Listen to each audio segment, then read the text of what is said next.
السلام عليكم ورحمة الله تعالى وبركاته أخيارتو كحرن جنال كعمر كيوتيوب هبين وناكسن بالفضل waxaan ka codsanayaa videogan haduu ku soo gaaro inaad ii share gareyso Soomaaliwen meel walba daafaha caalamka jooga inay ii gaarsiiso walaalaha kale aan ku xirnay channelka Umar KYoutube بالفضل waxaan idin ka codsanayaa idinkana inaad channelka subscribe ka aad taabataan gambaleelka aad ku dartaan si aad u noqoto daawadaha ugu horeeyo channelka Umar KYoutube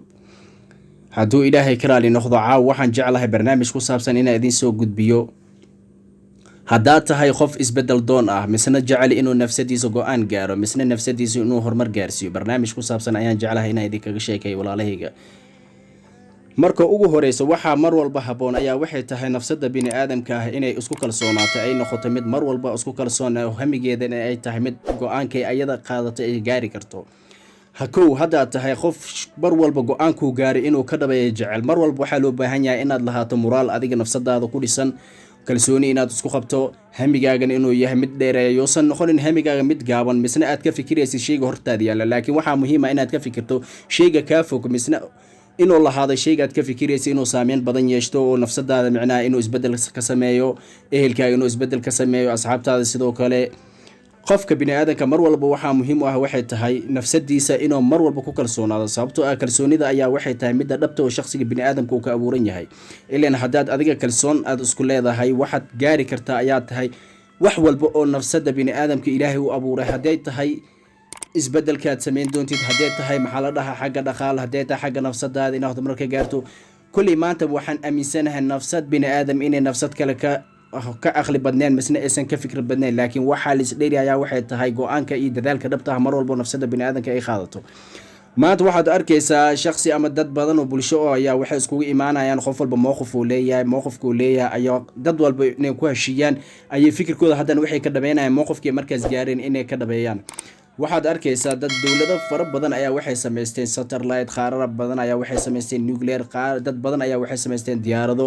gawaariya la sameystay horumar technology la gaaray asbaabta loo gaarina ma ahan wax markaas ma aragtay qof u dhashay laakiin waa fikrad mar walba ama qofka mar walba inuu ka dhabeeyo niyadiisa wixii ku jiro oo ka dhabeyn karo haddaad mar walba go'aankaagu u yahay inaad niyadaada wixii ku jira aad ka dhabaysa haddaba ugu go'aankaad leedahay masguushaad leedahay waa gaaraysaa maanta waxaan aaminsanahay haddaan anaga dadka Soomaaliyeed waxaan mar walba fiirnaa waxay tahay dawladaha caalamka naga horumarsan misna naga ma aragtay dhaqaale badan taasina ma ahan waxay ku gaareen waxa ay habeen ay jeefteen laakiin waxay ku gaareen ayaa waxay tahay mid walba markaas ayaga ka mid ah ayaa wuxuu jecel yahay ama uu ka dhabeeyaa riyadiisa dhabta ah inuu ma aragtay wax ku soo bedelo ama noloshiisa wax kaga bedelo ama wadankiisa wax kaga bedelo anaga dadka Soomaali haddaana dhibaatada aan leenahay waxay tahay maanta fikir ama dadaal saas u dheer maleena fikirkeena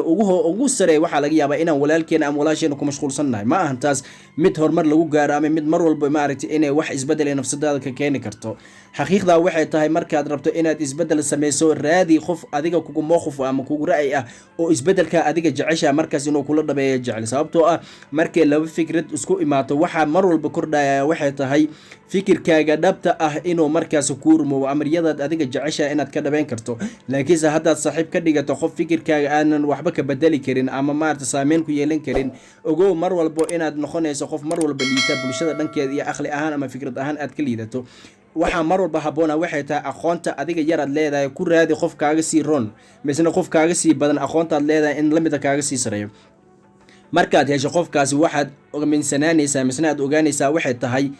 isbedelka dhabta adiga aad doonaysid inaad mar walba ku sii dhawaanaysid laakiin maanta oo kale program ayaad leedahay masahami ayaad leedahay haddana hamigaaga waxa laga yaabaa qof aan ku suuro gelin karin ayaad la kala tashatay waxa laga yaabaa inuusan qofkaas waxba kaaga bedelay masna tilaabadii yareed aad soo qaad inuu dib kugu soo celiyo asbaabteed leedahay waxay tahay qofkaas waxba kaaga roon yahay malaan wuxuu maanta aad masna oo kaaga bedeli karo amariyadaada ama hadafkaaga ama mowqifkaaga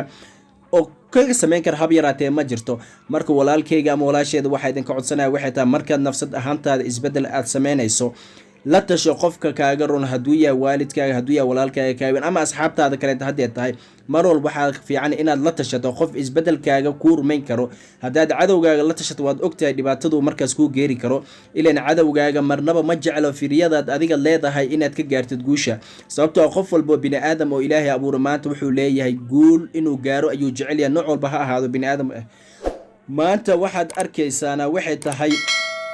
annaga haddaana dadka Soomaaliya waxaa mar walba ka fikirnaa waxay tahay waxyaabaha ugu easy-san ama ugu fudud dhanka qabyaalada aad baan u qiimeynaa ma ahan ma aragtay mid horumar mase saameyn aad ka yeelan kartid sababtoo adiga iyo jaahilnimo kugu sii fogeynaysaa waxa mar walba muhiim ah waxay tahay inaad adiga dhabta ah ka badasho nafsadaada waxaad ku soo dhax kortay ilaa waxaad ku soo dhax kortay waxba kuuma tarayaan waxa mar walba ku anfacaya waxay tahay wax hortaada yaalo ilaa markaad fiiriso qofka facaga levelka uu gaarsiisan yahay waxa muhiim ah inaad kaga dayato levelka uu gaaray mid ka sii sare inaad gaari karto laakiinse ma ahan ma aragtay inaad levelkaaga mar hoos aad ka dhigto adduunka dad badanaa soo maray ilaa hadda dad aan shalay nolol adag ku soo koray nolol silac ku soo koray maanta magac weyn ka leh jiro hadda sida khaasatan markaan fiirin dhanka sportiga oo kale ciyaartooy badan oo waxaa jirto nolol adag ku soo koray sida Cristiano Ronaldo oo kaleeto Lionel Messi oo kaleeto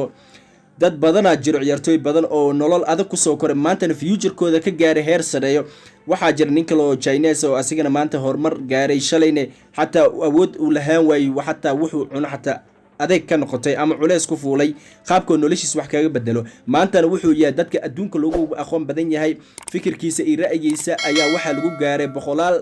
asiga ka badan ayaa waxay ka shaqeeyaan kambaniyadu maanta uu leeyahay waxyaabaha maanta badi uu soo saaro waxay tahay waxyaabo dadka maanta ay ku faa'iideen waxa mar walba marka muhiim ah waxay tahay haddaadan xataa waxba haysanin isku day inaad abuuri karta dhaqaalo walba waa la abuuri karaa adigoonan isticmaalaynin xoog ayaa waxa mar walba muhiim ah tahay inaad isticmaasho aqligaaga ileen wax walba ayuu kugu hogaamin karaa aqligaaga iyoosan noqonin mid mar walba ka fikira maxalada waxyaabaha aadka u sahlan ee aqligaaga ha ka ahaado mid mar walba waxyaabaha ka sareemsan ka kuu fogeyn karo ama kugu dhabeyn karo oo mar walba kuu suuro gelin karo ileen mar walba hadaad fikirto oo mar walba fikirto aad aqligaaga isticmaasho aad xoogaaga yareyso waxaad ogaanaysaa waxay tahay fikirkaad ka fikiraysid inuu yahay wax noloshaada wax weyn ka bedeli karo laakiinse haddaad noqoto maxaladaha ruuxa mar walba ma aragtay noloshiisa aan kalsooni ku qabin wallahi aad bay u adag tahay inaad isbedel dhab sameyso aad bay u adag tahay noloshaadana waxa mar walba muhiim ah waxay tahay inaad ku qanacsanaato ilaahay sidoo kugu abuuray nooc walba tahay inaad ku qanacsanaato oodna mar walba hamigaaga uu ahaado sidoo ilaahay ka dhigay ileen ilaahay adiga wuu ogyahay waxaad qaban karto waxaad sameyn karto wax walba adiga markaas aad noloshaada ka bedeli karto ilaahay wuu ogyahay nafsadaadana bini aadan haddaad tahay waxaad mar walba isku daydaa waxay tahay inaad kalsooni qaadato wax walba fikirkaaga ah ama wax walba ra'yigaaga ah inaad ka dhabeyn karto riyadaadana ay noqon karto mid mar walba adiga kuu suuro gelisa waxaad leedahay waan aragnay anaga dhibaato badan waa soo marnay silac badan aan soo galnay adduunki waa wadamo badan ajnabi ah soo dhaxgalnay waxaad arkaysaa dad shalay ma aragtay dhibaato badan ama nolol adag ku jiray maanta inay isbedel sameeyeen dhahaaniyo waxaan aniga aan shalay soo sameyn jir waxa iga muhiimsan waxaan maanta ku dhex jiro waqtigii haduu waqtigaas dhumay laakiin hadda waxaan aaminsanahay inaan waqtigeygii dhumay aan dib u soo nooleyn karo taasi ma ahan ma aragtay qofka wax asiga marka oo asoo iska jiifo ku soo dhacay waa wuxuu sameeyay inuu tilaabo u qaado dadaal badan sameeyo fikir badan sameeyo maskaxda asiga karoon kala tashto hamigiisana dhabta wuu gaarayaa laakiin anaga dhibaatada aan leenahay badi Soomaaliya ayaa waxay tahay dhibaatada ay leeyihiin waxay tahay wax walba ay ka fikiraan waa wax markaas dabiici iska ah oo maarad waxba isbedel aan lahayn wallahi hada xaqiiqatan waad aragteen annaga maanta wadan ahaanteena Soomaal markaan ka hadlo dad maanta wax soo saar kara man xataa galaaska biyahan ku cabna xataa awood aan ku soo saarana ma lihi wax walba waxaan aaminsanahay in daafac caalamka noogu keeno dadka noo keenayaan waa dad markaas ma aragtay ayaga dhaqaale naga sameeynayo xataa waxaan aaminsanahay maanta waxay tahay cunada laga keenay dibadda iyo cunada dalkeena wallahi 100% waxaan isticmaalnaa cunada dibadda laga keenay taasna dhibaatada ay leedahay waxay tahay waa kalsooni darro nafsadeena anaga ku jirto sababtoo hadii shalay waalidiinteena nagu barbaari lahayn inaan wixii anaga aan leenahay masa dhaxal ahaan aan u leenahay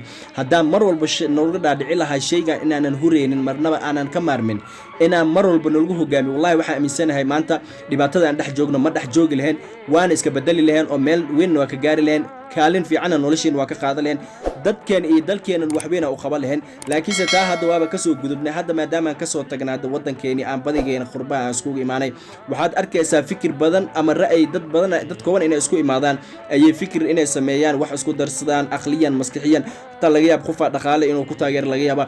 waxa markaas ka soo baxaya waxay tahay wax nolosha aad iyo aad isbedel ugu ah nolosheena xataa markaas horumar gaarsiin karto wax marwalba markaas ma aragtay noloshaada adiga ku saabsan waxay muhiim u tahay waxay tahay inaad la tashiga sameyso qofkii kaaga roon inaad sameyso bulsho ahaan inaad isku imaataan dadka markaas isku fikrad aatiin ma ahan dadka qofka fikrad dugan ilaa bini aadamka ilaahay abuur isku wada fikrad ma qof walba fikrad uu leeyahay adiga waqti xaadirkan waxaad muujisaa ama aad qiimeysaa waxay tahay fikirka dhabta adiga aad qiimeynayso misna aad jeceshahay inaad ka dhabayso oo bulshadana aad kaga farxad geliso oodna uma dareensiiso inaad horumar gaarsiinaysid